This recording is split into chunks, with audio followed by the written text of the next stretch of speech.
motion to approve the agenda? So moved. Got a motion, got a second by Ron? I'm sorry, who made the motion? I did. Gary? Discussion? All in favor? Aye. Opposed? This time we have public comment. We have somebody in the public who wishes to speak. Okay? No? Okay, do we have a motion to approve the consent items? Motion. Second. Got a motion by Ron, says by Gene. Discussion? All in favor? Aye. Opposed? Thank you. Okay, now we're on to discussion items. Career Academy, K-12 destination. Wow. That's efficient.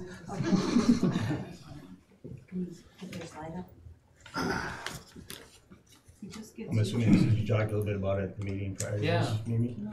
Yeah, we were just talking about it We and, warmed up then. yeah, we probably, They probably- we probably could have talked another hour about it still. but- Wow. They appreciate the right to follow. Cool. Good to go? Good to go. This is Pat Keeney from K-12, and he is, has been working at K-12 for multiple years. 12 years, with the career college readiness and with school partnerships with colleges. So he's well-versed in this. So just a fact check to be careful, my first 6 was actually about developing some products. Okay. And I've been doing this for about 6 years, which I think I met you the first week I was involved in college and career readiness. Yep. So I just assumed you'd always been there. I'd always been there. Well, thank you for the introduction. Thank you for the time this evening. I just want to be sure I stay within my constraints. So 10 minutes? We have, that would, No, you just. yeah, just go, we've got We're not it. gonna do an hour, but I'll let you know No. that. So the area of career readiness education has become important nationally. I'm sure it's important to the state of Minnesota. And as important as it is, schools in general have not adjusted quickly in providing career readiness education that goes much further than courses for students.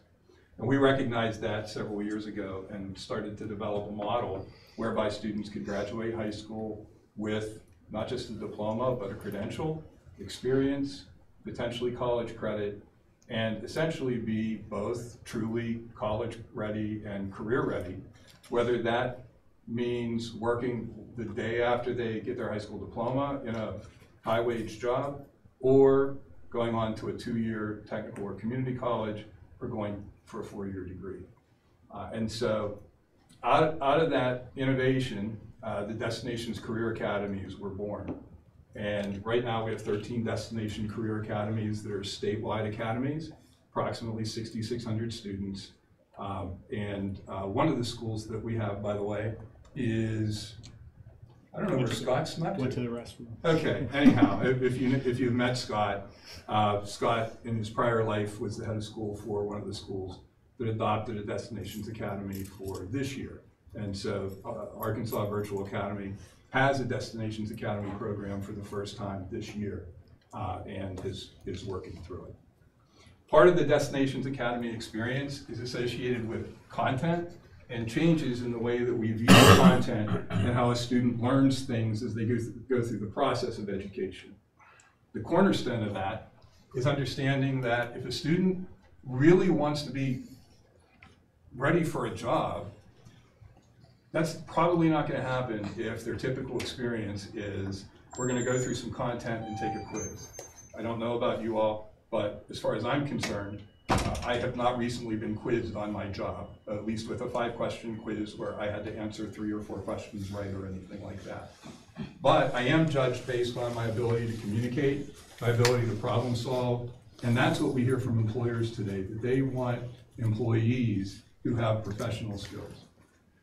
Project-based learning is a model where students can pick up those professional skills on a daily basis by collaborating, working with each other to solve interesting problems, come out with authentic real-world solutions, and thereby become more college and career ready, which is the ultimate goal of a destinations program.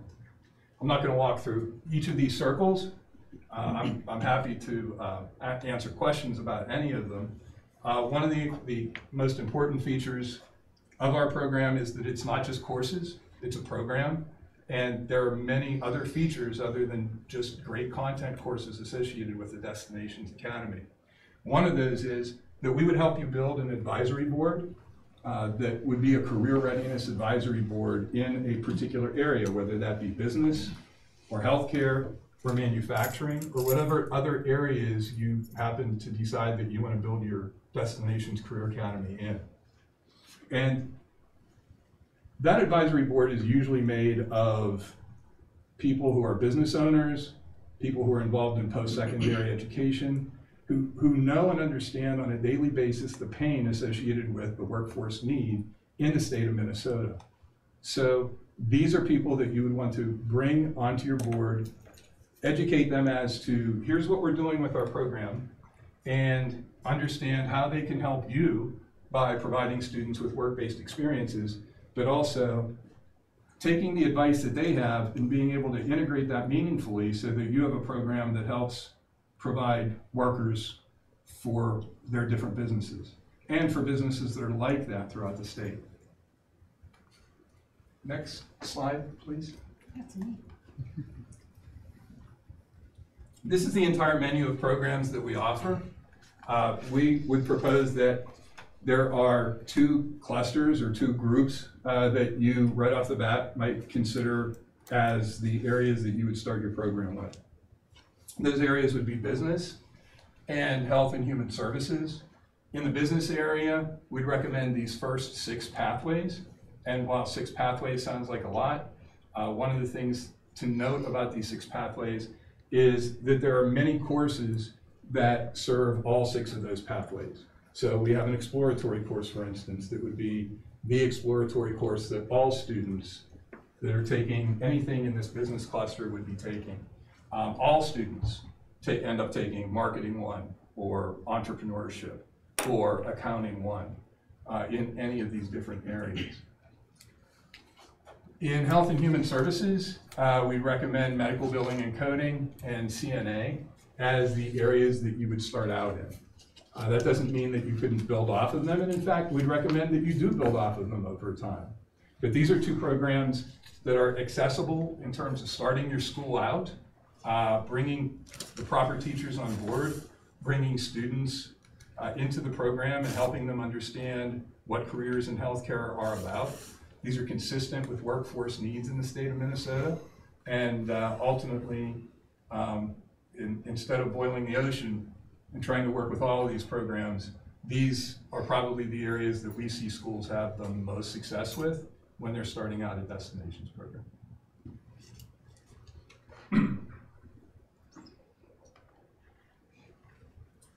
We're ready to step in and help when you're ready to start your program. So we have a team of people on board, and Dr. Pat Michelle, who I would encourage you to look up online, is a new part of our program and is a welcome addition to our team. But we now have a team of 8 people who work every day on this. We have a team of about 60 people that are dedicated in one way or another to supporting this program. And so we're ready to go and kick things off with you when you're ready to. We're happy to help answer questions, provide information, but when you say, all right, we're ready to go, which usually takes the form of an approval vote, then we're ready to start with a timeline where we help get things in place for you to kick off your program for the next school year. Next slide. And that includes support like bringing on board a CTE coordinator, an assistant coordinator, working with you to understand what certification requirements there are, and helping to bring on teachers that meet those certification requirements and counselors and advisors as needed, and to help you work through and understand any of the financials associated with the program or any of the needs associated with ramping up a career club or a CTSO, which I'm willing to bet that somebody in this room has been part of a CTSO at some point in their life. I'm sticking my neck out, but I don't know if anybody's ever been part of FFA or Skills USA or DECA. All right. So, all of them? FFA. Okay, FFA. So ultimately, we would help you spin up whatever the appropriate CTSO or CTSOs are for your school, etc. There are also parts of the program that take advantage of the school infrastructure that you already have in place, and that's what you see on the left side there.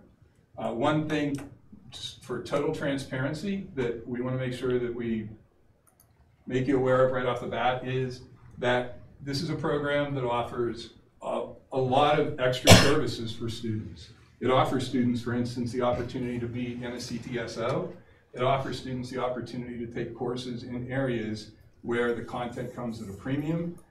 It's a program where there are 2 additional people who are brought on board to support the staff that's already here so that the program is successful from day one. And so there is a program fee associated with the program, $120 per student, that pays for really part of what we end up paying for the program, but that makes the program sustainable. Next. And I'm just going to give you an example of a suggested course sequence, mostly because this makes it a little bit more tangible as to, gee, Pat, you talked about 6 different programs, and that sounds like a lot. Is it really a lot, or is it a lighter lift than it sounds like? And so this is just very clearly an example. I picked 3 programs, and just wanted to point out that the exploratory courses, the first 2 courses across here, are the same. And we recommend that destination schools start out with their 9th and 10th graders in their program, so that their 9th and 10th graders would be the most likely students that would want to take exploratory courses and have the opportunity to finish with some type of a certificate or a meaningful credential. One more slide, please. Oh. I'm not familiar with. This is the same, but for healthcare. And in healthcare, the mapping that you see between programs is even more striking, in the sense that really it's up through the 11th grade year that students end up taking the same courses. And if you think about it, I'm not a professional in the healthcare field. I was a physics teacher, which is pretty far from biology and healthcare, I guess. But at the end of the day, it makes logical, intuitive sense to me that somebody would need anatomy and physiology in order to be involved in medical billing and coding, CNA, sports medicine, or anything like that. So again, one of the reasons that we recommend healthcare is there's a significant workforce need in the state of Minnesota for it. And in addition to that, it's very easy to scale. You can bring on 1 teacher, and in the first year, you can take care of any of the healthcare explorations courses that there are. If you end up with multiple hundreds of students, then it's a matter of just adding another teacher, as opposed to having to add multiple teachers for really small populations of students. And as best as I know, that's the last slide. Based on what I just saw, I'm not sure. No, that is. Okay, so I'm happy to answer any questions that you might have. I realize that that was a really, really fast dump of a lot of information, so. What do you guys think? Did you say which 2 in healthcare, and I missed it? I actually did, but I'd be happy to go back if we could. He said which 2? So it would be CNA and medical billing and coding. Billing and coding. Yep, and I think the other thing to point out is we started to talk just a little bit about the cost, and we quickly realized we didn't know how that worked. So we'll have to That was that kind of dive into question, that is to like, say, was it program fee, oversight fee, what, is it how every does that all? course is $120 per It's a year course, per or is it kid. a year It's for the whole year. per child? Yeah, per student. So they Yeah. would determine, we talked in the last meeting that we could decide to enroll everyone, or it's an opt-out, or it's an opt-in. We can decide how to do that. I hope I'm not misspeaking, but it would only be for 9th and 10th graders to start off with. Mm-hmm. Which it sounds like that's when you'd want them to start to be the most productive at the end. It makes To this, get the best, makes sense to get the right results. Because it looks like you said it's a 3 or 4 year type program. They start in 9th and 10th grade, it would give them the opportunity to finish to get to that point. Now, is most of this and you guys maybe discuss this, maybe, I don't know, it's just all in-house, online education? Are you interacting with any, you mentioned earlier that businesses on the outside, are you interacting with any outside businesses or companies, or is there any tie-in with that? Yes. Somebody went, okay. So, yes, I didn't mean to cut you off, by the way. So, Well, I was just wondering if, when these kids do this, you had mentioned early on that you would get with companies or somebody on the outside that would be part of this to some degree, and then maybe Johnny or Susie would graduate or get out in coding or something, and then know where they want to go next and kind of have some ideas of where they could end up. yes. So ultimately, that's one of the major purposes for developing an advisory board that meaningfully contributes to the building of your program. That might not be something that is in place on day one, although it may be. But any of the work that the advisory board would do as far as work-based experiences would be a continual work in progress. I don't know what the right number of business partners are. I don't know how many businesses there are throughout the state of Minnesota. But to me, the right number of business partners is all of them who have a workforce need and that we can help meaningfully contribute to whatever their workforce need is. So yes, we want to develop relationships with business and college partners in as much as possible. We see the advisory council and the coordinator and assistant coordinator as the opportunities and vehicles for being able to do that. And that should be a continual work in progress. Two other real quick things associated with that. The first is sometimes when people hear that, they think, oh, internships. And one of the most difficult things to find for an 18-year-old or 17-year-old, mostly for insurance reasons, is an internship, especially a paid internship. And so when we think of experiences for students, we think of work-based experiences that span everything from meaningful experiences online to job shadowing experiences to opportunities for them to get their hands as dirty as possible that may or may not be involved as internships. They may be apprenticeships, they may be externships. There are all kinds of different names for different arrangements. But we want to take advantage of as many of those opportunities for our students, for your students, as possible. So those people that you're talking about would be part of the advisory committee or some link to them? The coordinator and assistant coordinator would be part of your staff at your school. The advisory committee would be the representatives from business industry, and post-secondary that they can attract and get to work together and ultimately be able to build off of. And if you have further questions about how a really good advisory committee can help benefit the school, one of the things I'd be happy to do is to put you all or Corinne in touch with Nick Sutherland from our Wisconsin Destinations Academy, where they've used their advisory council to build a private-public partnership with the Heavy Machine Operators Union in Wisconsin, where ultimately a student goes through a pre-apprenticeship at the school and then is accepted as an apprentice at Fox Valley Technical College in Wisconsin. And that's just an example or a model of the type of structure that we want to help build out for your school. Cool. What else have you guys at the online meeting? Anything else to come up with? No. I mean, I can think of a million things, but I'm not gonna. We talked about getting firm numbers. What's our timeline on receiving those as far as cost and? We will have those numbers for you as soon as possible. The reason that Pat and I continued to walk past the room is because we were discussing exactly that question and the fact that we'd love to get them to you within 14 days. But Thanksgiving being the holiday in the way, I'd rather under-promise and over-deliver. So I'll communicate with Corinne on that and give you kind of a solid answer with regard to that. But our hope is in the next 14 days. And we talked in the meeting too about, there was a slide with a timeline. The sooner, if we can decide in December, we can decide in January, then that just means that they have more time to get the marketing lined up, to get some relationships started, to get kind of things coordinated. If we waited till April, it's just less time to get everything organized. The other thing to think about is if we're we're going to do this for next year, we've got our 3-year review, and we've got to put what classes we're going to be offering, what things we're going to be offering next year in our 3-year review for our recertification for the State Department. When is So- that due?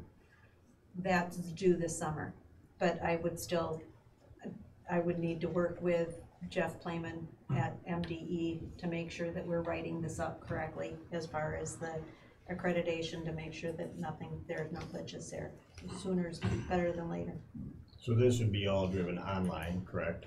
Mhm. So we could utilize the advisory committee through companies like in the Minneapolis area, just, and I'm thinking there would be a little more there for us as far as kids, but yet still have the kids here, have that opportunity to take these courses in-house type of thing, right?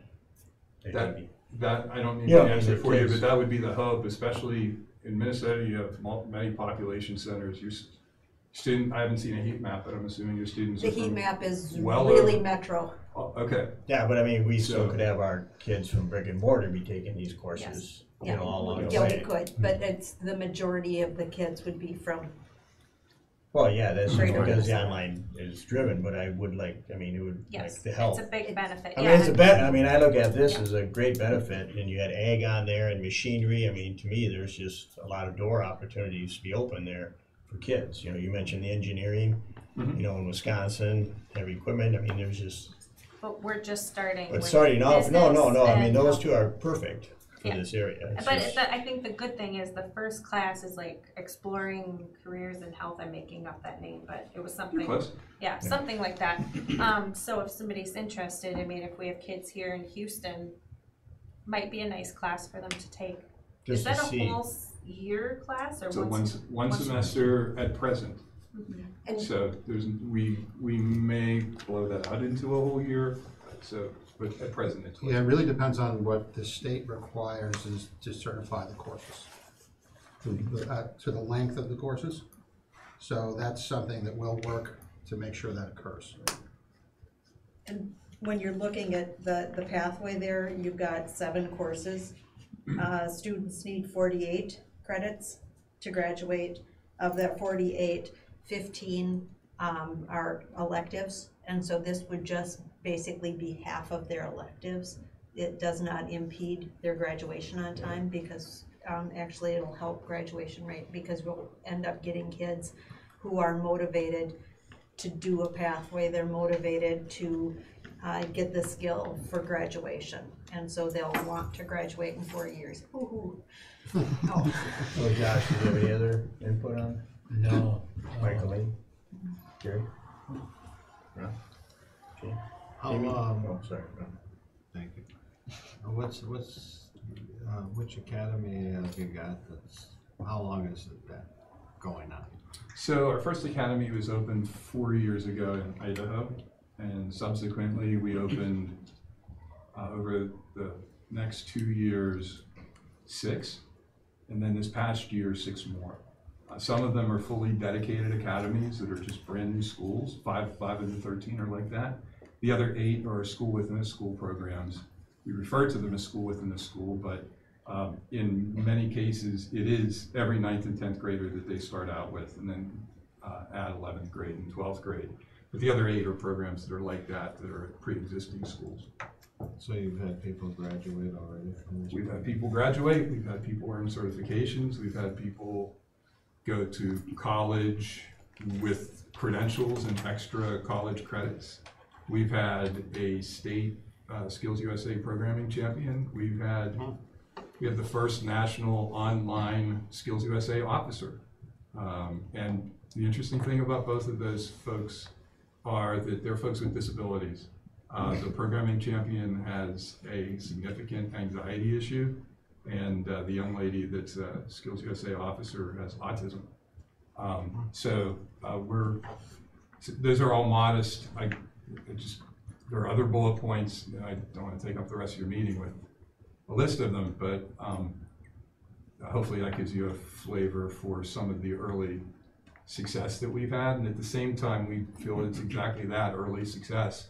That's why we continue to grow our team and to look at innovating what our program is like. Is it showing improved graduation rates? That, since the first program is only 4 years old, is very difficult to tell. And so I could say marginally, yes, but I'd rather say that that's inconclusive at this point. And as far as enrollment, what has it done for the school within a school as far as the overall school enrollment? We have schools that have grown significantly. One school that this past year was expecting 500 students in their high school their grades 9 through 11. They ended up with 850. So the quick challenge that we had there was just making sure that they had enough teachers and et cetera for that. That's the other problem of being too successful with something like that. Other schools have remained more flat.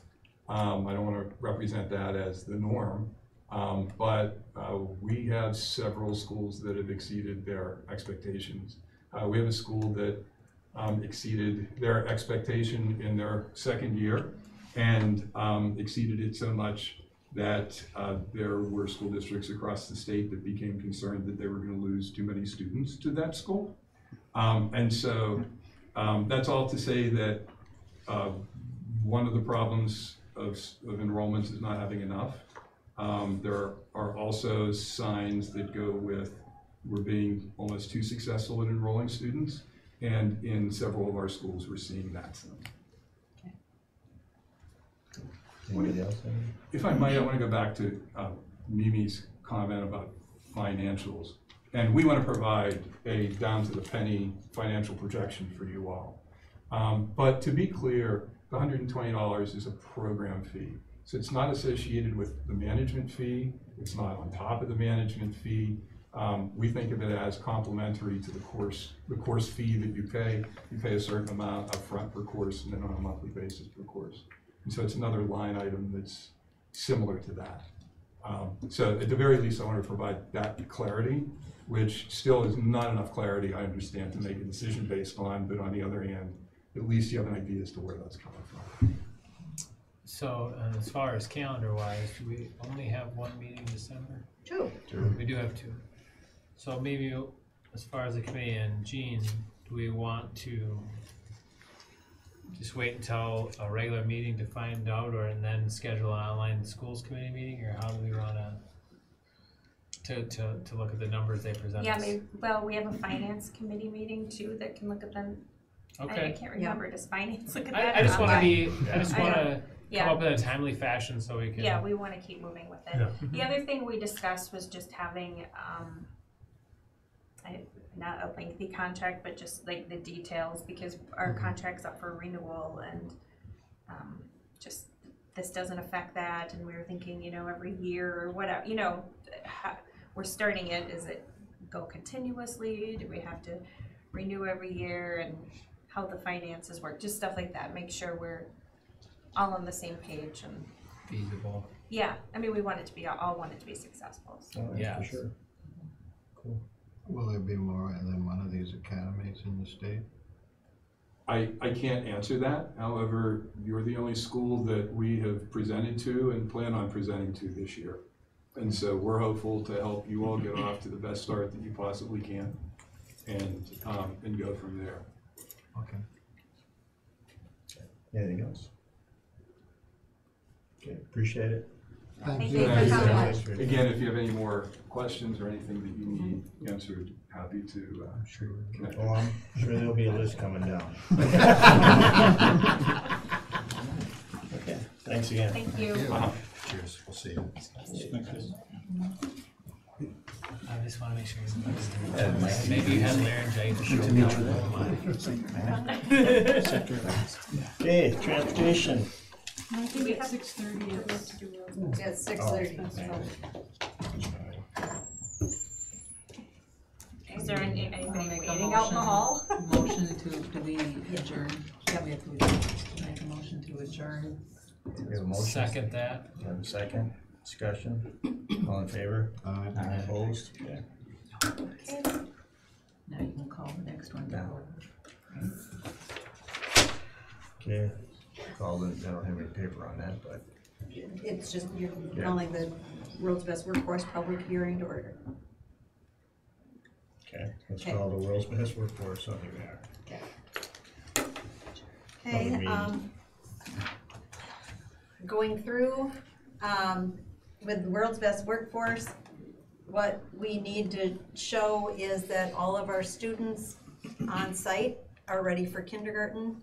The reason we just talk about the on-site, we have no idea what kindergarten students are going to come to us online, so we can't take care of the preschool screening for every child in the state. So with this goal, it's making sure that all the kindergartners enrolled in Houston Elementary School are screened and ready for kindergarten. That's not to say that we're not monitoring that for the online students. If a student comes to us online without the preschool screening, the kindergarten teachers reach out and do screening that they can right away to figure out where that student is academically. With this, it's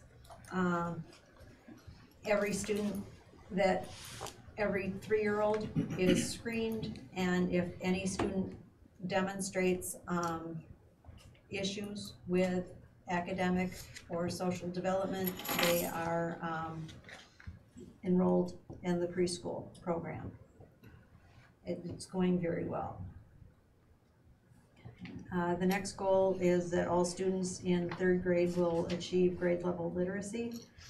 The goal for Houston to be on track would be to have the 3rd graders achieve at a 72%.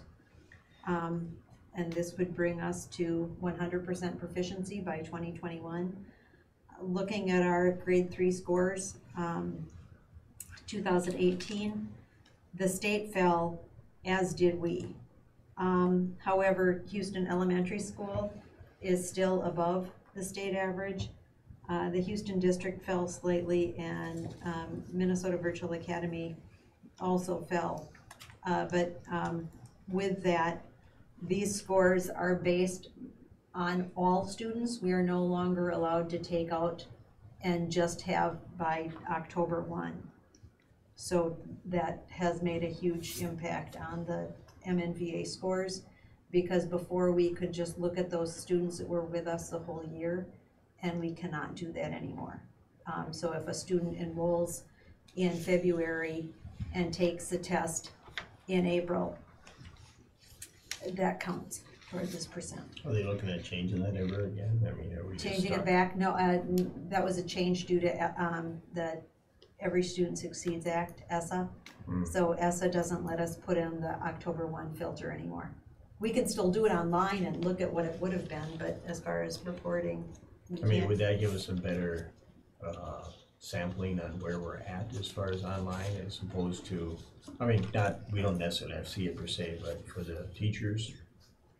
You know what I mean? So they can use it like, okay, we're doing good. We use the October 1 filter because we did feel that that gave us a better view of what we actually were doing within MNVA. And those percents were higher. So that's, Because that will give us a truer picture on what we're achieving Right. if we have these kids the whole length, as opposed to just a snippet of. which is why the state used to use the October 1 filter, and they were not allowed. That was not approved in their waiver. Thanks. Okay,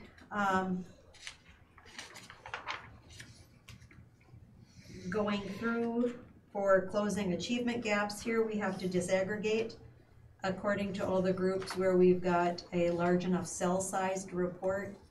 The Asian group was barely large enough to report, but it did hit that threshold. So sometimes the improvement or the decline is skewed because we're talking about such a small number of students. What was encouraging in math is that we didn't have any double-digit deficits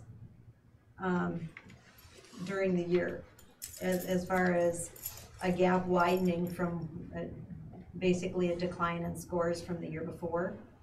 And what you want to see in that parenthesis, under the all category, so if you look at the district and it says, so they were proficient at 45.8%, and that's an increase of 3.5%. That 3.5 is in the parentheses afterwards.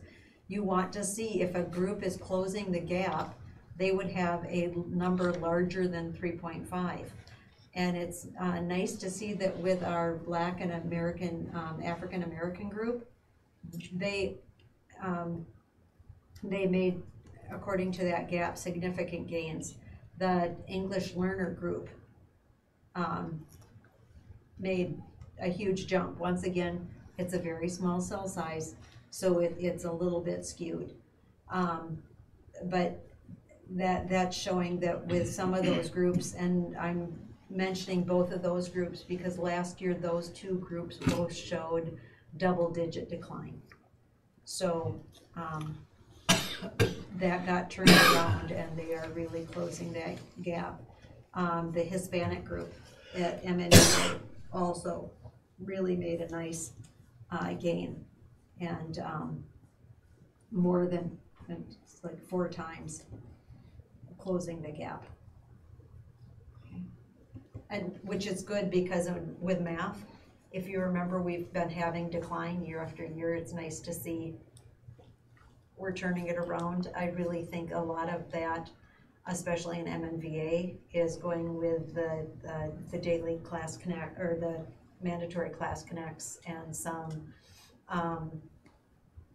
very consistent daily math help. Okay. The next is the reading scores.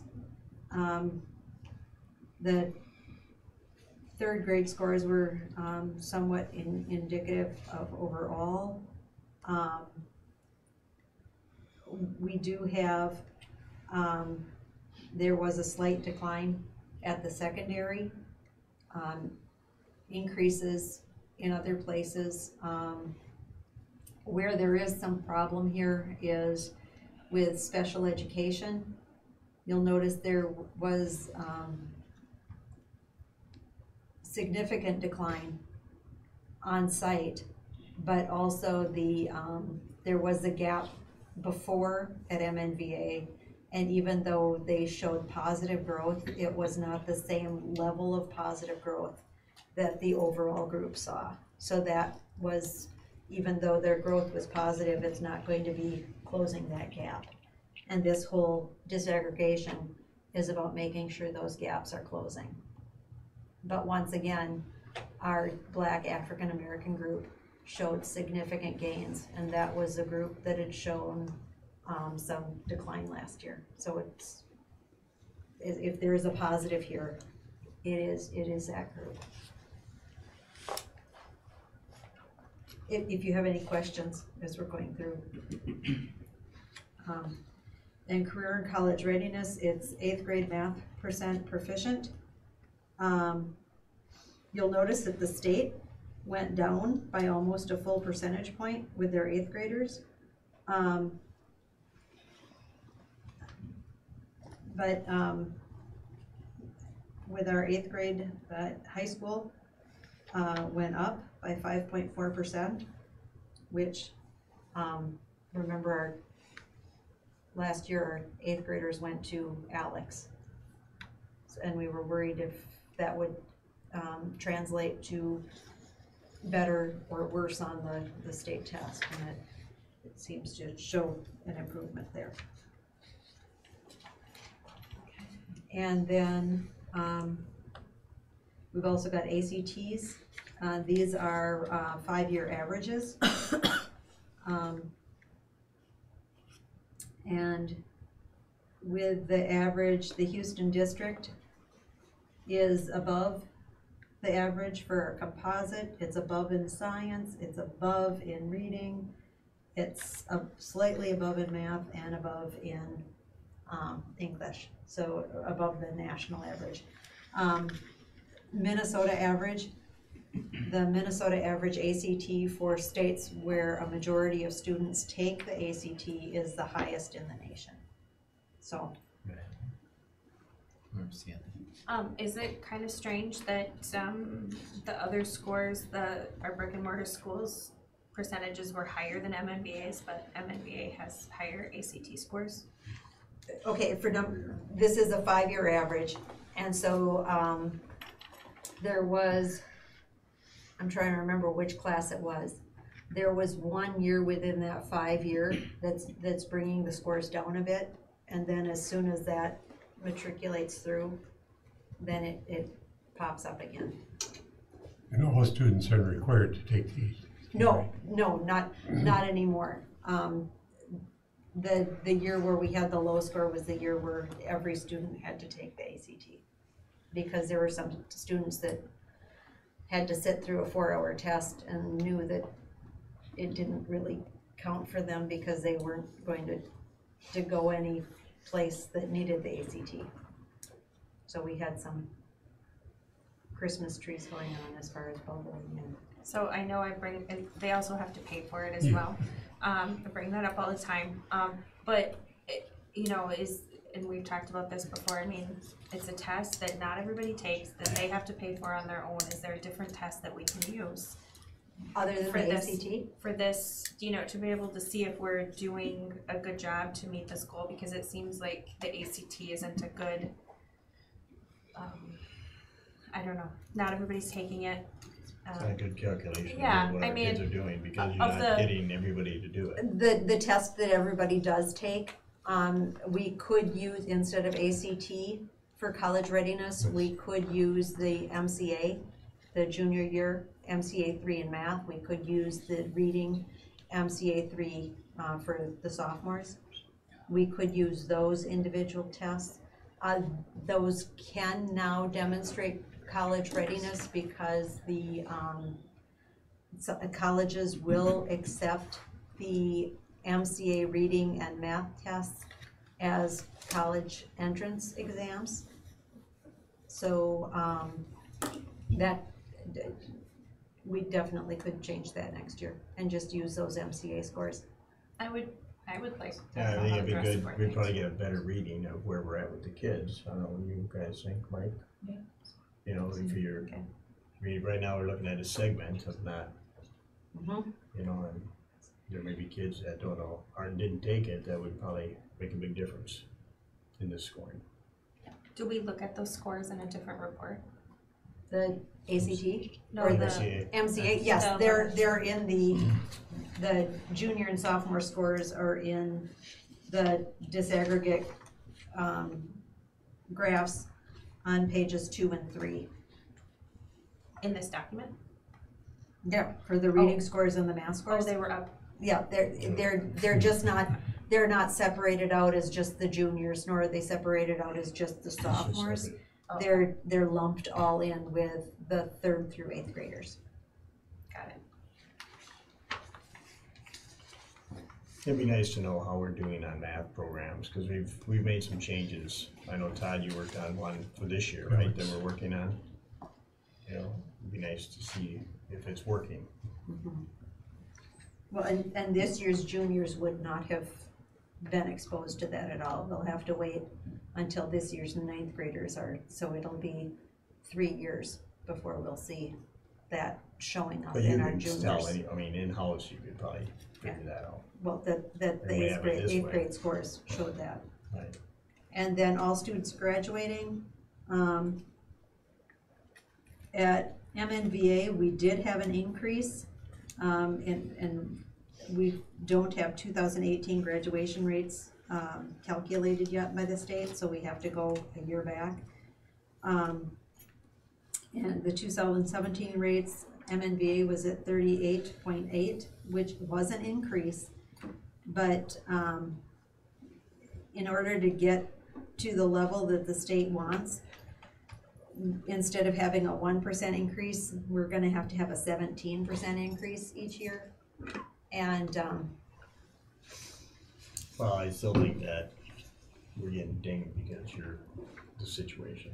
right, and we have a group We are meeting, with someone from the State Department. We've got a group at MNVA that's looking at what we're doing to make sure that with everything we have, that we're trying to increase that graduation rate the most we can. When we're enrolling credit deficient seniors or super seniors. I mean, to me, that's just, the state is And dinging us for something that we're trying to help these kids succeed or achieve graduation. And when you get a super senior or somebody that walks in as a senior and actually is an 8th grader or whatever, 10th grader capability, and we get dinged for it, I mean, it's not, it should be the other school that we get them from that should be dinged because they didn't do their job. They released a kid that should never got to that point. one thing that the advisor office has said is that as they're doing transcript evaluation, we're not getting as many of those anymore, so the marketing campaign that's out there for us, that K-12 puts out, is really now starting to get more of those kids that can handle our program, and can embrace the rigor. Now, are we still gonna get some of those kids that have come to us credit deficient? Absolutely. However, it is improving, but our doors are open. No, and I would rather us take kids and hopefully make them successful than just kick them to the curbs. You know what I mean? You don't want to do that to any child. No, I but mean, the kids that come to us know that we're not a place they can hide or fade into Right. the woodwork. If No, they're you don't coming want here, that. they're gonna have to do their work, but they also know that they're going to get the support of dedicated staff. They also know that they're going to have people that know them as an individual and not a number. And so our name is getting out there as that type of program. That's good. And then, we're just going to have to, Houston High School just needs to maintain their graduation rate. The goals for the next year are listed. The goals, I have been asked about this, for the figuring out what the percents are going to be for the MCA goals. With that, I know that by 2025, according to ESSA, we need to be at 90%. And so what I've done is I look at where we are, I subtract it from 90, I divide the number of years until we get to 2025. I take that quotient, add it to where we are, and there we've got our line. It's not any fuzzy math. There is nothing subjective about it. It is all just very, very linear regression. And then you've got the different goals for career and college readiness. With MNVA, they want to really expand that ACT prep program. And at HHS, participating in a mock interview, that's something that Southeastern Minnesota, we've got going with all the other schools in the area. And it's a great way for the kids to see not only their skills, but then knowing kind of where the other skills are for the other kids in the other area schools. And then that's the other thing we talked about is using the AASA that has done a list of activities that if students are involved in at least 2 of those before graduation, they have a higher likelihood of truly being career ready. One of those things might be having an internship or doing, a job shadow or having a mock interview. And so what we're trying to do is to make sure that we are, interwoven some of those activities right within the curriculum, so we can ensure that our students have had exposure to those opportunities that will help them be career and college ready. Knowing soft skills, knowing that if they're doing a job shadow or if they're doing a job internship, they have to put their cell phone away. They can't sit there on their cell phone, that they have to actually talk to people and look at them, and they can't just send a text even though they're sitting next to them. Okay. Questions on? Any question? Any? Okay, so we should reconvene, adjourn and reconvene. The motion. Is there anybody in the audience that might have questions? I mean, this is a It's a public hearing. hearing, Yeah. right? I didn't say anybody. Just wanted, come in. just wanted No. to make sure that that was Maida? invited. Yeah. Sorry, yes. I want to ask you a question. Anybody have any questions? Yeah, Maida. Just some random question. Just ask a The random floor is yours. Really? I close the question. Move to close it. Okay, Second that. second. Discussion, all in favor? Aye. Opposed? Okay. We have a motion to reconvene to regular meeting. So moved. Second. Second. Discussion, all in favor? Aye. Opposed? Okay. Back to transportation. Okay, Mr. Lundberg and I met and came up with options. They're options, I'm not saying they're good ones, but they're options. Option one is to continue as we are, looking for someone to fill the job. And, there have been people who have inquired, but no applications have come. No applications of anyone able to fill the entire scope of the job. Currently, we're sending the mechanical work to Reddy's bus shop. We had a bus that broke down in Rushford, and its top speed was 2 miles an hour driving home. So 5 hours later, the bus made it. So that is an option. Option two, sell the buses and contract out the services for transportation. This would require us, the other schools that have done this have had to buy several vans. I have the total cost for our transportation for fiscal year 18 there, and that was without a bus purchase. Typically, we want to purchase a bus a year, so the overall cost could be up to about a little under 400,000 for transportation. I was hoping that I would have heard back from one of the other schools that has contracted bus service, but they have not gotten back to me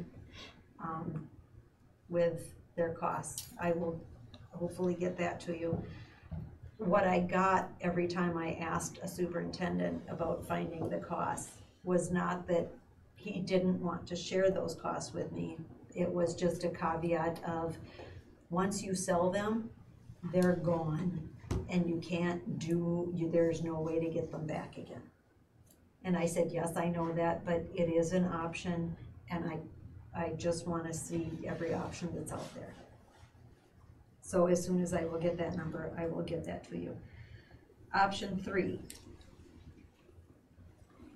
split the job into different positions. What the job really entailed was someone who could do the mechanical work on the buses. Randy was transportation and grounds. The reason he was transportation and grounds is that the building and grounds person, it used to be buildings and grounds, and that got morphed. So the transportation person said, I'll take grounds, and then all of a sudden it just got to be part of that mix. So separate that grounds supervisor off of there, and then have a transportation specialist.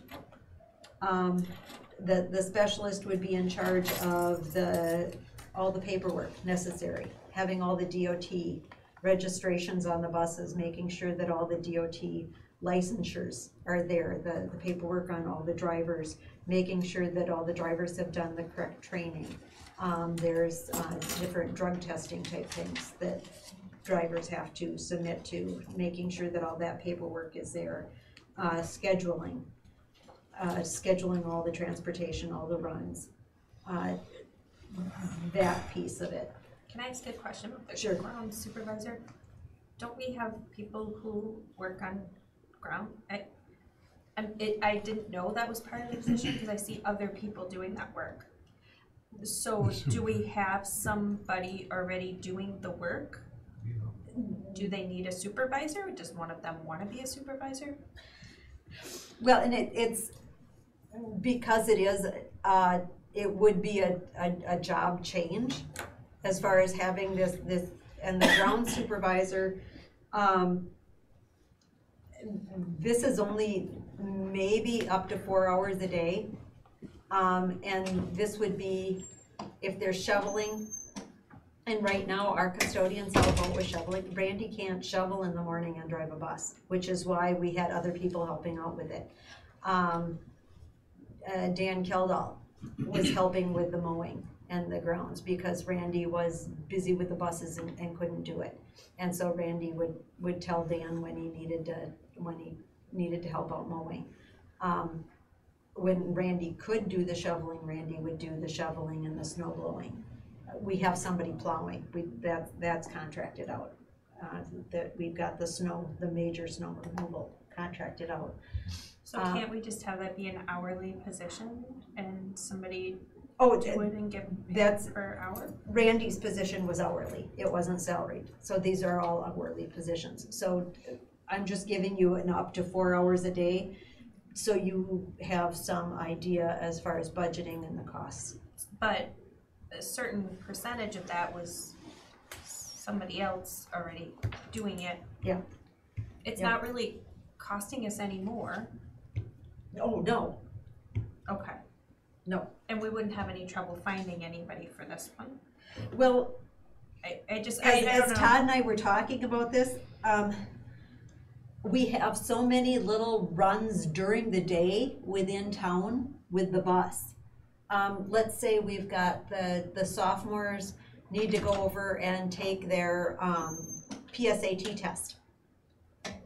So when that's happening, it's just they load up a bus, and usually Randy hopped in the bus and took them down to the Lutheran church for their testing. So it would be nice to have somebody here and that ground supervisor, if that person had a bus license to do some of those in-town runs. That would be good to have that covered. So have that person do the grounds maintenance and be a floater bus guy. Or Right. bus person, I should Right. say. Bus person. And both positions would be an hourly and not a salary for the ground supervisor and the transportation specialist? Right. Okay. Because Well, right they're now, hourly. the grounds person, you could justify 4 hours of that person's day for what we have daily. And And then on top of that, you could come up with 4 more hours of other activities? Or are we looking no, for a person for 4 hours? it's not a full-time position. It's It's a 4 hour a day job. yeah. And there's some days where it could be well over 4 hours. And the light mechanical work, that would be like changing bulbs on buses and maybe oil changes. Mm-hmm. Somebody that can do an oil change on a bus, somebody that can do the oil changes on the van. I know it's not me. So, Well, so- but to me, it seems like you're trying to get too many, to me, those are all different people. Like, I could mow the lawn, but I can't change the oil on a bus. They don't line up to me. I think well, they grabbed for the whole gamut and they didn't get a taker, so now it's breaking it down into. I know, but And I think if we you're were worried saying, about, if we piecemeal it more than this, I don't know of anyone that would just, we could, if you said it was in the morning, I guess when you say it's more than 4 hours a day, I don't know what that means, but nobody's gonna wanna come in at an hour in the morning to shovel and come back at you know, in the afternoon at 2 o'clock to do something, to drive a bus. If they, you know, come in the morning and do their stuff and they're always done by such and such time at the latest, I think you're gonna appeal to more people to be able to come and do that. I mean, if they need shoveling, it'll probably be in the morning. I guess maybe they would have to shovel before school was out. Maybe that would be something different, but mowing could be done anytime. Trimming could be done anytime. Oh, we could hire somebody to do this, couldn't we? I mean, like a contractor to come and shovel. Could we hire the snow don't know if we removal could. person to shovel?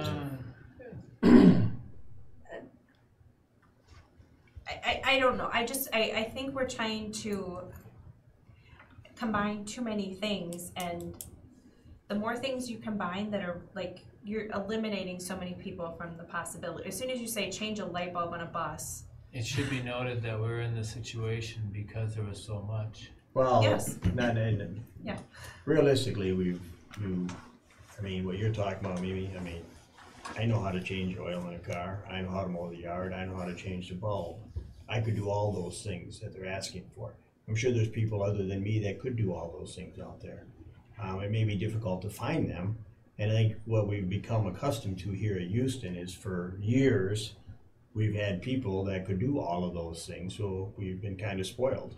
You know, we've had that floater person that could drive a bus, could mow the yard, could change oil, do all those things. That wants to. That wants to do it, and now we may not be able to find that person. So, you know, like you said, do we want to subcontract somebody to shovel snow for us every year, you know, type of thing? Do we want to contract out mowing the yard, mowing the grass? I mean, there's kids that do it all the time.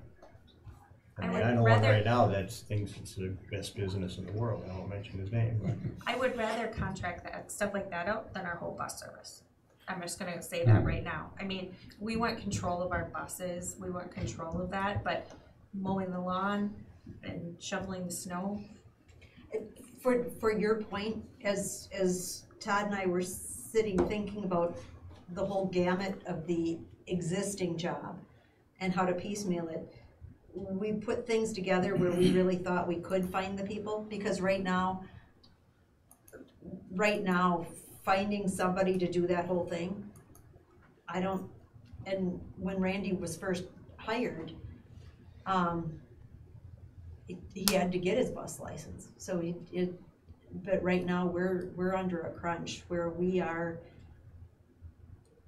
need somebody that can drive right now. So my couple questions is our arrangement with Ready Bus Services a good one, and is that working out, and is that an option as far as phase one of this, where that's the major mechanical stuff's handled outside? That's what. It works. It's a good relationship. It's working. We looked at first I had huge sticker shock looking at how much they charge per hour. However, that was significantly less than anyone else. So I thought, okay, $95 an hour sounds good. It was basically a paradigm shift for me, but that. I think Reddy's had done a lot of our major work on our buses over the years. Yep. We're talking the minor stuff where Randy stepped in and did a lot of the oil changes and the light bulbs, the simple stuff. And Randy's been, you know, he's been doing some of that, what he can do. but Randy's been doing more because Right. we've got all the software down there now, so Right. he can do the diagnostic and know exactly what needs Yeah. to be done.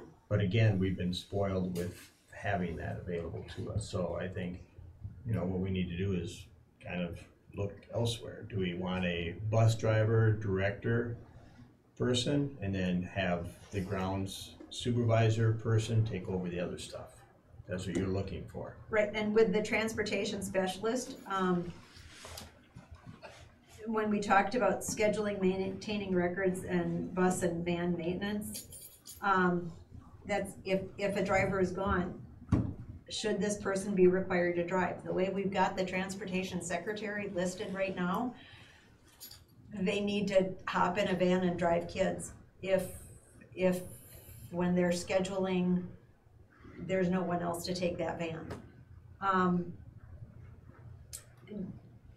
And since the person is doing scheduling, would it fit better with the supervisory confidential bargaining group? Because this person is going to be doing maintaining records and looking at some of those confidential things. Is this not a local 70? Is it a supervisory confidential, so it's a different pay grade? We're thinking it's still about 2 hours a day. But with the transportation secretary, the transportation specialist, the reason we didn't say this person needs to have the bus license, sometimes what would happen is Randy would hop in a bus because there wasn't somebody to fill in, and as he was gone, something would come up about a bus or come up about scheduling, and he was out on the road. And so that's why, as we were talking about it, it made sense to have that transportation specialist on site and not driving. Because we sat there going through all the things that have come up. Todd's driven some mornings. I took kids to soccer one day. We hopped in vans and done our own little routes. I don't have a bus license, nor do I want to get one, nor does anyone else want me driving a bus. Have we posted just for bus drivers or substitute bus drivers? Has it been in the paper, Oh, yeah. in the banner? Or do we not advertise in the banner? Yeah, we For should be. bus drivers, and we've I don't know that I've seen it. I tend to read it. Do you guys see it in the banner? Well, for this position, how far around did we post? I mean, what, lacrosse, the lacrosse paper and the Winona paper both. didn't go like to cities or Rochester? No. Maybe we need to expand. Well, is there any, I mean, since this was an hourly position in the past, what would a full-time position that is in a higher pay grade, that is more multifaceted and full-time for somebody and salaried? I mean, and make it a, Well, Randy was in the supervisory confidential group. And so that entire group is hourly. But maybe it needs to be a district position that's salaried instead of in a group. Would that get more takers? I know that Randy really, when he did work, and because Randy worked a ton of overtime, instead of taking the overtime, he took it as comp. And so that's why he could take off for weeks during the summer, because he used all of his comp time. But that was that one employee that liked doing it that way. Or would that entice more people to apply I mean, for the yeah, position? that would be the point of If doing it. you do that, take away say you took away the mowing the grass responsibility, yards and ground, the ground stuff, and we looked at subcontracting that out to somebody. The grounds and not the mechanic part? Well, the mechanic part, I think you're gonna end up having to go to Ready anyway, because that would be a hard spot to fill, except for this person maybe can do oil changes. But I think the mechanic part is, I'm talking more of the bus driver and that other group of things. If we could get Ready to do the mechanics and somebody to mow the grasses, what else is on the list? Well, Scheduling. the scheduling, maintaining records, maintaining the maintenance, knowing what's been done. And there again, maintaining the maintenance, is that if we subcontracted that out to Ready, would that be something that we need to maintain, or would that be something they need to maintain? No, we still have to have record of what they did to which bus when.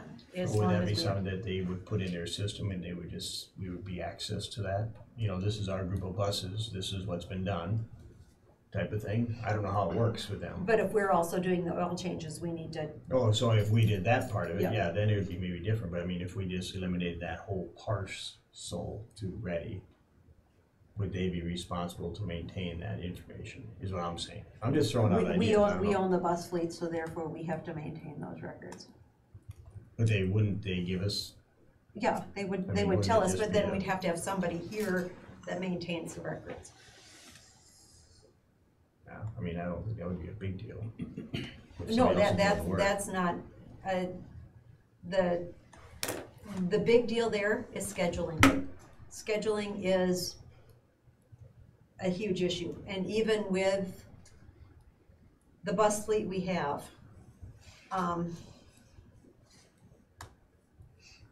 we almost need to have another van right now, because we've got, instead of taking a whole bus, sometimes it's easier just to pick up a little tail end with a van. And our vans are almost all on the road. And so it would benefit us to get another van. And as long as we're talking about transportation, I know the board has asked the principals, and at that point Randy as transportation director, to write procedures that could go with the transportation policy. In looking at this, in talking to the principals, I think it's really necessary for the policy committee to really understand why we're writing the procedures we are. So we're requesting a policy meeting to sit down and write those procedures so that everybody is on the same page and we're going through the policy and really looking at and what does this mean? Here's this part. Can we do this? Is this according to policy? Is this not according to policy? What are the procedures that go with that? Because if we sat down and wrote procedures and then came back to the policy committee and the policy committee said, well, we don't agree with any of these, it's just a lot of wasted time with it. So if we're all there together and understanding why the procedures are what they are, and really talking through what we can do as far as transportation, what we should do as far as transportation, and in some cases, according to policy, what we can't do as far as transportation. So right now, the biggest need is someone to drive a bus, Well, right? yeah, I think we need to know, so we can come up with whatever long-term plan we want, but I think Todd is kind of stressed some days. And, so, Yeah, we all are. he doesn't look very stressed right now, but, He has to resign.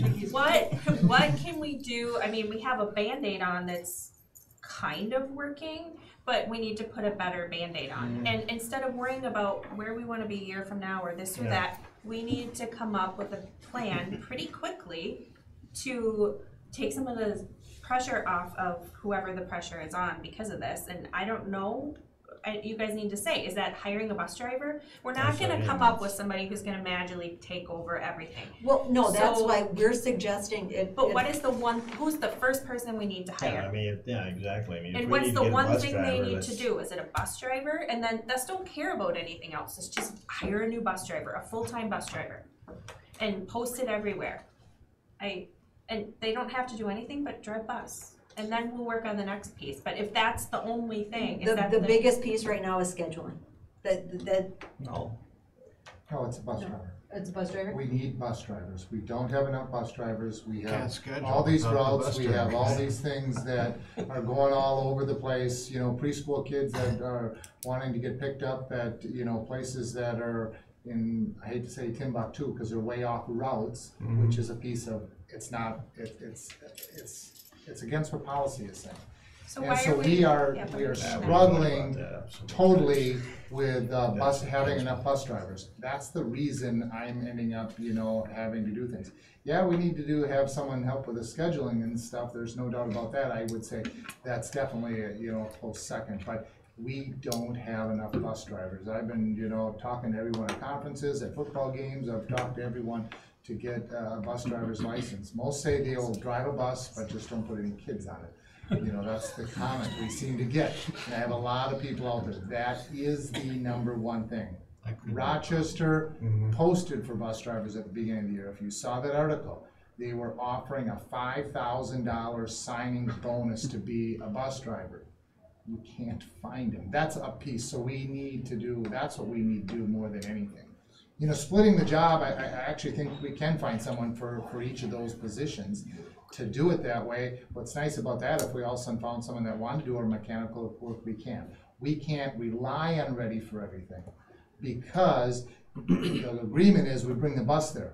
A light bulb's out, so we have to Yeah, take the that's bus down there. ridiculous. That just doesn't make sense, No. you know, financially for us to do that.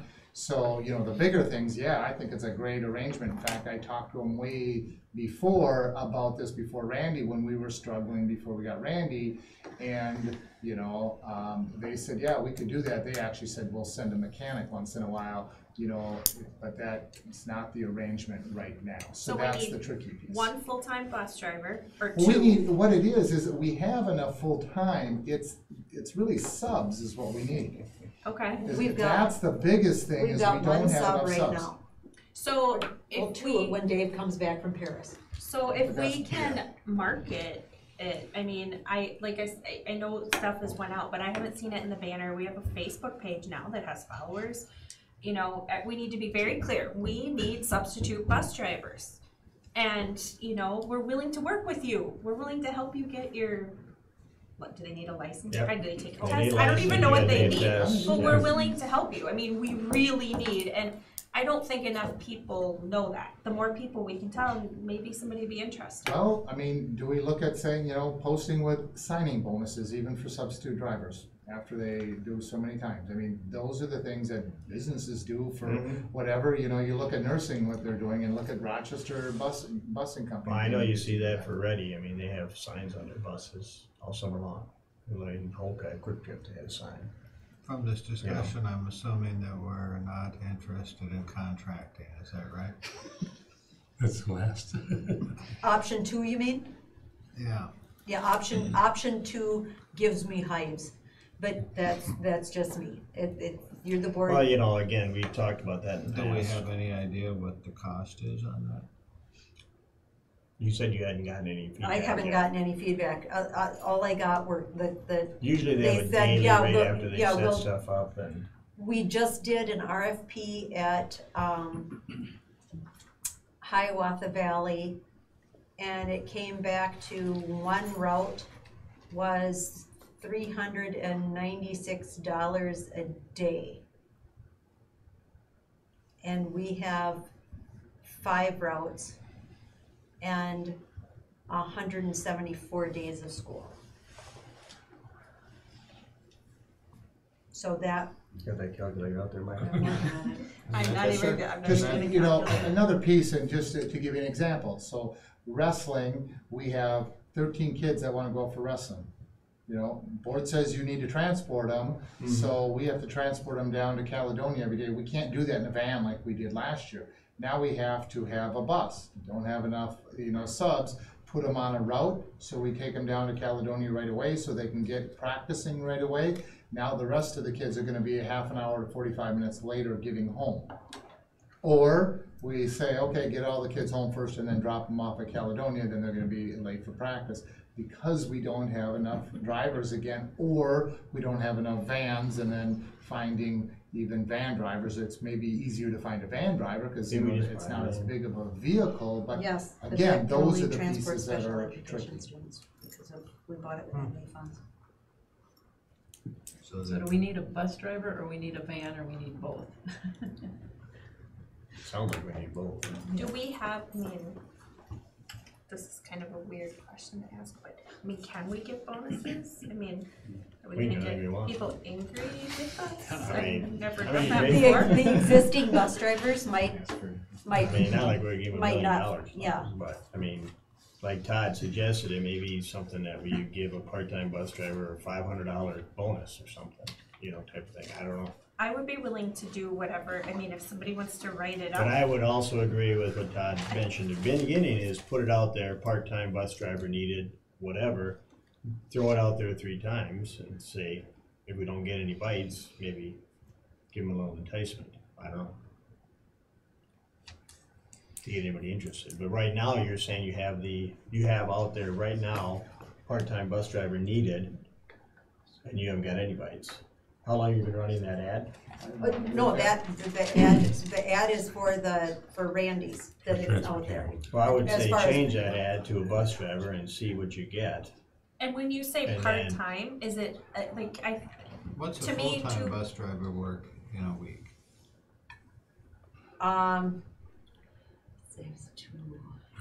Or substitute or part-time, is it afternoon that you need them more? I mean, I think whatever we could say too that would help people understand. 4 to 5 hours a day. It is hard, So if it you would say, I be need you in the 20 morning to at 25 6 hours. AM to 10, I Sometimes mean, that's what it is, Hours each. because we have groups Did they leaving do school overtime? but if early. they Is it have to do overtime both, after that? that's difficult. By mile. By mile. When it's a substitute, you know, they can do one or the other, you say, that's all I can do. That's, Are there bus drivers? it's usually good for salespeople, they Hmm? do really Are there well bus with buses, they have drivers that want flexibility in their more time? schedule. No, most of our restaurants don't want. Do we know any of them? than what they. Any good salesmen that can do that? And this is just a discussion item, but 3 hours Yeah. retirement. So change the ad, find out if there's any takers by December's first meeting. Yeah, and then see if we can, and find out what our limitations are, if we were allowed to do that. Gwen, you know anything on that as far as giving bonuses for positions? Yeah, I know for teachers, we can give bonuses, well, let's find out and see. beforehand, but once they get put on the Well, contract that's, I and the think we do salary, the then same you type of can, thing, yeah. because you don't wanna, No, originally you had buildings and grounds, and then it split off to the grounds, went to the bus. So the buildings, I mean, did that reduce staff there then, or what? I was not board at that time, so I don't. Oh, that was when Stubby was doing transportation, that was when I was in high school. Yeah. So it was before my time here. So we said you're gonna post for a substitute bus driver. Are we gonna post for the transportation specialist too? Well, should we post for the ground supervisor and the transportation specialist and see what is out, is it okay if we do the fishing expedition? And how Because- much money does it cost to post? I know on Facebook it's free. I think there's potential that both of these could be within house. Okay, Then it would be an hourly job anyway, so like we said earlier, it wouldn't be any cost increase in what we're paying out already. so if you don't think we need to post, if you think we should Yeah, there post would for be. transportation specialist, then post. If you don't, I'll leave it up to Todd. He's the one that has to do it until we hire We still somebody. need a driver. So, Right, Right. oh yeah, we need a part-time, I'd say But, post that and this- see. So Do it's just okay that. to just tentatively go with option 3, and so Yeah, if people apply and at the next board meeting, there's approval for hiring and you see these titles, it's okay, I mean, we need to get a bus driver, and we need all these things filled. right? The only thing, like I said, I'm questioning is a ground person, Bless you. you know? Well, I mean, that doesn't need to be a All right, supervisor. I have a question. The transportation specialist, you said it was about 2 hours a day. That's the records and the supervisory stuff. Can one of our administration do that? Like, could Todd take that on? I'm just, I mean, No, I'm not just, well, Todd makes it sound like they have people that may take that position already. but I know, but then there's the suggestion that we put that person, even for 2 hours, in the supervisory confidential bargaining group because of dealing with records, and I'm like, well, we already have people that are dealing with supervisory management. And I don't think Todd would say anything, but I will say it for him, there's absolutely no way he's got another 2 hours of bandwidth in his day to take this on and to. I'm doing Yep, my no, due diligence. Yep. It's a fair question. but it is, but what also is when you've got the calls coming in, as far as, okay, this Oh, yeah, kid wants to get dropped off here, this, and the scheduling and contacting the buses, and if there's a change in the route, calling all the parents, telling them that there's the change in the pickup time is different, that's, So what we're looking for is somebody to do the scheduling. And that person will not be Somebody- a driver. By design, this Right. person will not be able to be pulled away to actually. Correct. or should it? Right, so That's that's 2 not- hours a Not a bus day. driver. Are we gonna make them available to drive the vans and then not have the licensing for the bus driver? Or? I don't understand how they can do it in 2 hours a day, cause don't you get calls throughout the whole day, especially at the beginning and the end? Secretaries take the call, but have to know who to send it. If somebody's calling it, like Barb Vicks gets all the calls, so-and-so needs to go here tonight, so-and-so needs to get picked up. And so then she would call Randy with that whole list, and then Randy would, Schedule Right, it. so this person needs to work an hour in the morning and an hour at the end of the day? I don't understand it, but I guess I don't have to understand it, but isn't that when the calls come in and when the stuff happens? yeah, that's the 2 hours. But I think that can be cleaned up. I guess you'd have to that on something else, So- because nobody's gonna wanna come in Well, for no, an but that's hour in why, the when morning we're and then saying that we think we probably could fill these in-house, that, Yeah, Let's, yeah, Not- we could let them put a feeler out there. I mean, see what you get. I mean, so we're looking for a scheduler, a bus driver. The ground stuff, I still think we should look at maybe having somebody else mow our yard, you know, type of thing. But these are all hourly. These are all Yeah, I hourly, mean, so We can pay someone to just mow the lawn, I don't think that's a problem. Yeah, you know, I mean, if that's, you know, as far as shoveling and stuff. you know, Ron's retired. We got nothing going on.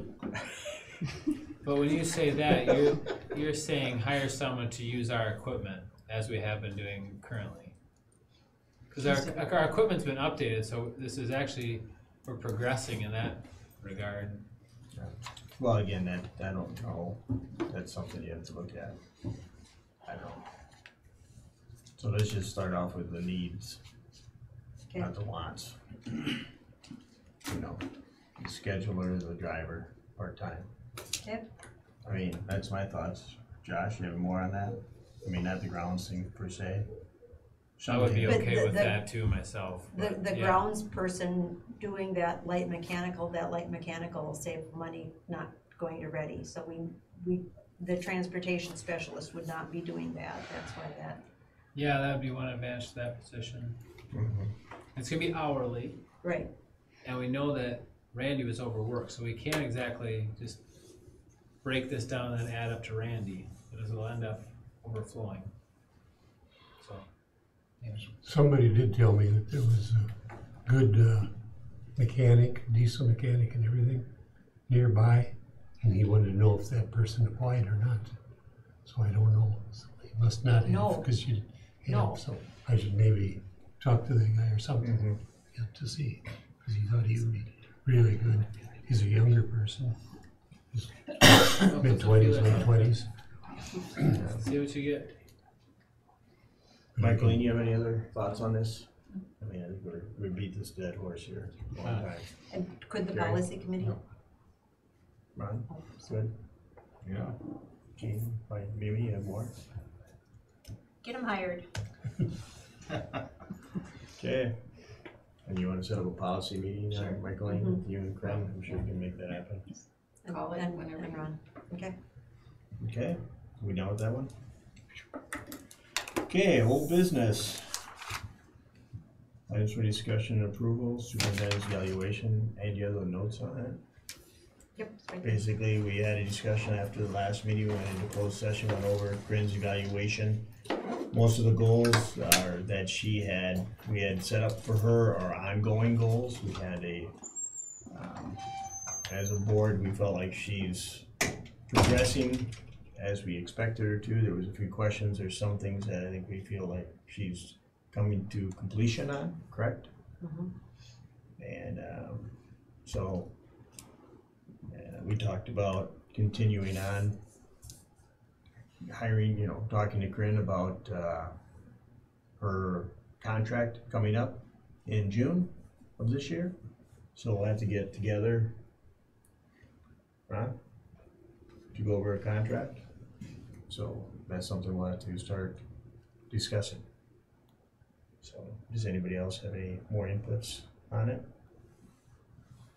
For goal number 2, we had our technology committee and reported that in terms of using Schoology, that it's very high percentage. Oh, okay, that came up in a question. So, anybody else have anything? Okay, moving right along. Perfect. Policies, second reading. Michaeline, is there any thing, or should we Any can, changes on no this? changes? So do we have a motion to approve policy 301 and 303? So moved to approve. Second. Okay, we got it over here, cluster. Ann, did you get that? Motion Motion made by Jean, seconded by Ron. Thank you. Discussion? All in favor? Aye. Opposed? Okay.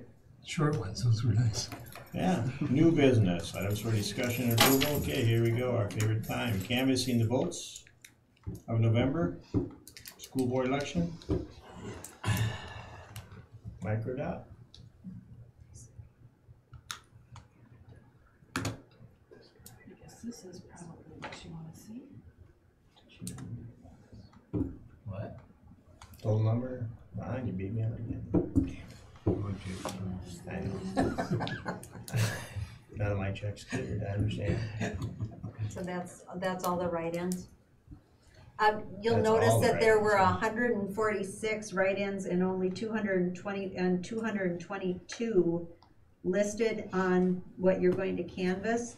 That means of the 221 votes, about 80 of them were bogus. Not real people, or they were dead, or not living within the area, so they Yeah. could, Did it take in spelling? I mean, Well, or did you we've have to have got- it on the T to? No, you, Yeah, I'm close. not sure what there was one for a Mary Jordy and one vote for a Mary Jory. I'm assuming those are the same person, but hard. since they were listed as two separate people, You're right. they It's hard. both got one vote. Okay, so where do we stand? Have Was these? this document in the packet? No, Okay. Sorry. It looks like Josh. a random.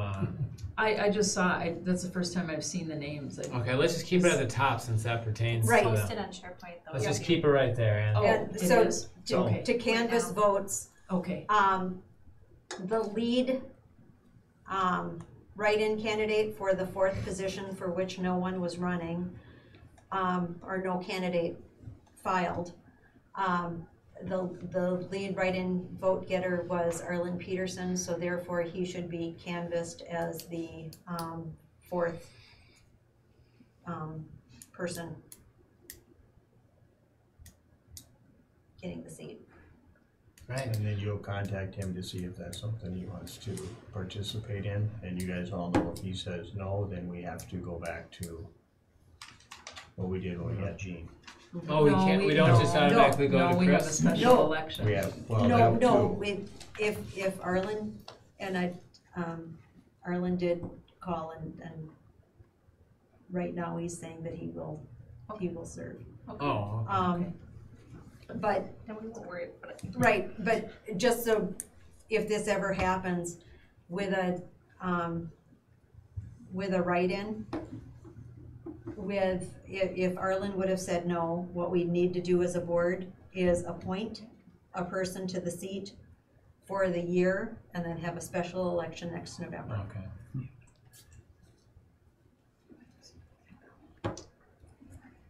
So the district will officially contact Arlen and, okay.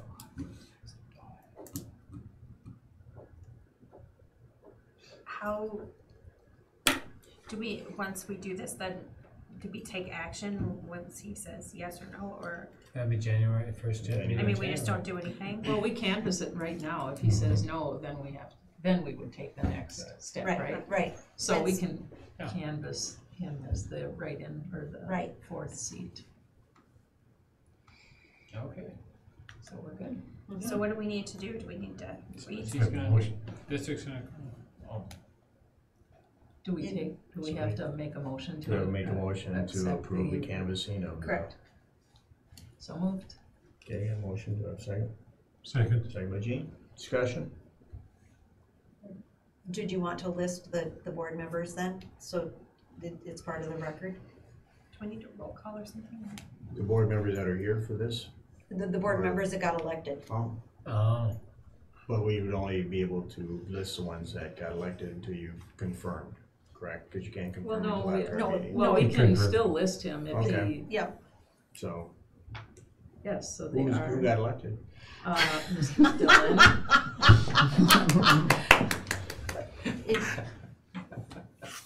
okay, so if you're looking at the bottom totals, the, Looks like Gene, Ron, and myself. correct, Congratulations, Ben, And Arlen and Peterson. Arlen Peterson. correct. Okay, so, any further discussion? All in favor? Aye. Opposed? Okay, thank you. And you will need to sign it, and Gwen's here with her notary stamp. I really wanted to pick on one of them for being weak in a township, but it was all pretty even. Yeah. And the write-in is broken down by township as well. Okay, Okay, announcements, important events, Truth and Taxation meeting is Thursday, December 6th at 7 o'clock. MSBA Leadership Conference is January 17th through the 18th. And Ann, you've been notified I sent you an email, right, for Ron and I? I'm waiting to know if you're gonna go up on Wednesday night or Oh, if you yeah, just that's went right. Thursday. We have to look at the schedule, what's going on Wednesday night, isn't that usually just, There is an early bird. early bird are you going up there for that, Mike?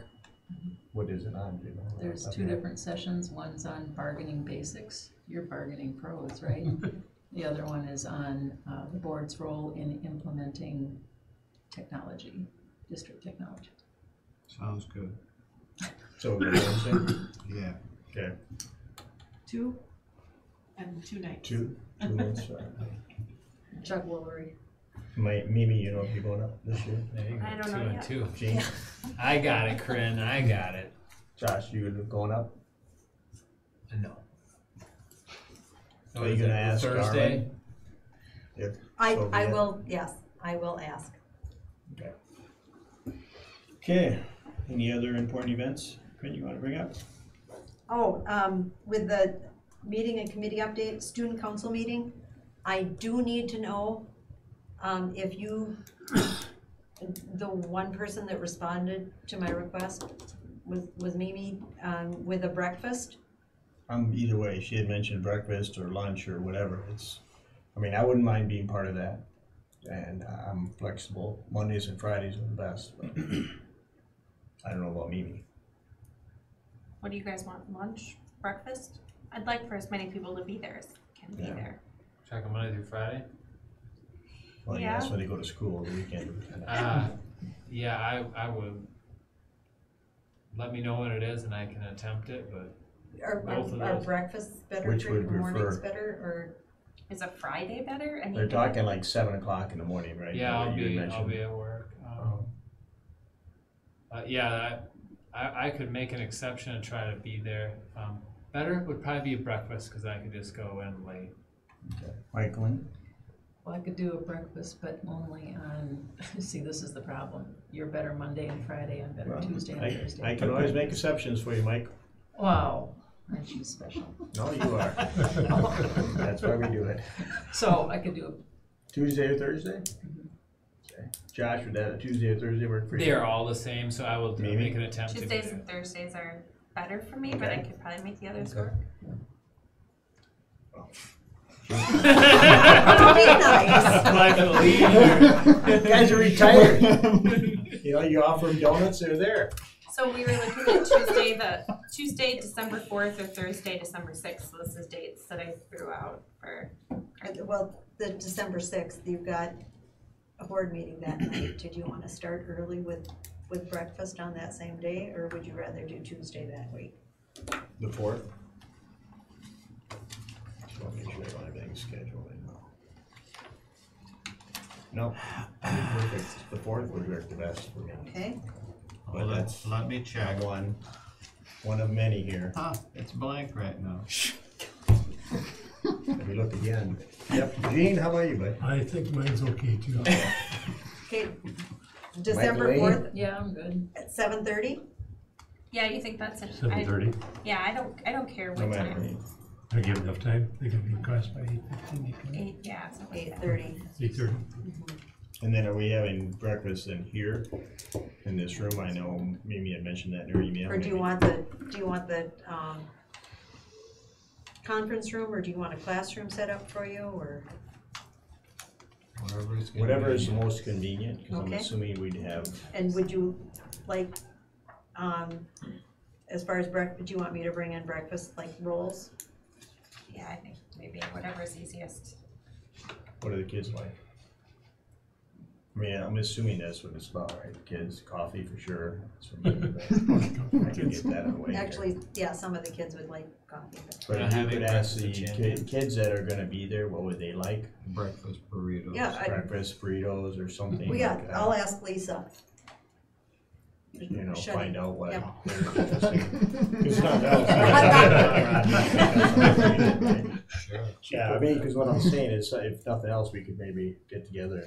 I mean, Ron and I could probably for sure before and bring it in something, Okay, quiche or something, you know. yeah. We'll let you guys know. Do you like quiche, Lorraine? Oh, good, thank you. I'm calling it Lorraine. Yeah, I'm just ignoring it. Okay. Thank you. But I will find out what they would like, and I will let you know. And I think it just needs to be informal. I mean, we'll like kind of set some rules or whatever, like, hey, don't bash teachers. Like, We're not looking for that. we just want your ideas, you know, I mean, I don't know if that needs to be said, but, and I don't know. I'm It's sure really Lisa informal. will prep them, you know, for what they wanna bring to the table. I'm more interested in how we're doing, what we can do to enhance, make their life better, and, you know, how can we help out their What questions, ideas do they concerns. have? Yeah. Okay. Yeah. Okay, Perfect. sounds good. And then the online school meeting, you heard everything. Mhm. We just, And we had a technology meeting today too, and No, I was- that'll be coming to the finance committee because we're looking at getting new computers, Chromebooks, touch ones for the for kindergarten, first graders. We remember they were on the agenda a while ago, and there was some question about whether they need to be touchscreen, and they never came back on the agenda again, so now they're back up on the agenda. We gotta get them purchased. So they're like, well, we can talk about the finance meeting. Finance committee. We don't have When are any we gonna- exact numbers. When are we having our next finance? November 29th, 29th? yeah, Couple 5 weeks. o'clock. Yeah. We're looking at 85 of them for about $285 each. 286. November, what did you, oh, gosh. November 29th. 29th. Yeah, okay, good. And that's at 5? Yes. Okay. And then we've got a facilities meeting before the December 6th board meeting? Yes. Yes. Or maybe Gary's last hurrah. For facility meeting anyway. He will be at the last school board meeting, correct? Yes. Okay, good, with bells on? Perfect. You will be missed, I just want to emphasize that in front of everybody. Yep, it's true. You've been an asset to this I don't think so. group, as long as we've had you here. Or not. I appreciate you've done what you've done. Okay, anything else, Corinne, on the superintendent feedback, thank yous or agenda items? Nope. Do you have a motion to adjourn? Oh, well, wait, I have one question. Just wondering when the audit is maybe gonna be ready. It's just close. We're still waiting on two things to get finished. We have to have it done by November 30th. The second meeting in December. Okay, thank you. It just seemed like it's been a long Nah, I time. forgot about it, it's- that's how long it's been. It's 2 of our contracted services. We're waiting for Okay, information all from right, them. thank you. So That was just Yep. information. No, okay. So, do we have a motion to adjourn? Yeah. Do I have a second? Yeah. Gary, second? Okay. Discussion, all in favor? I- Opposed? Thank you very much. So it's a pleasure.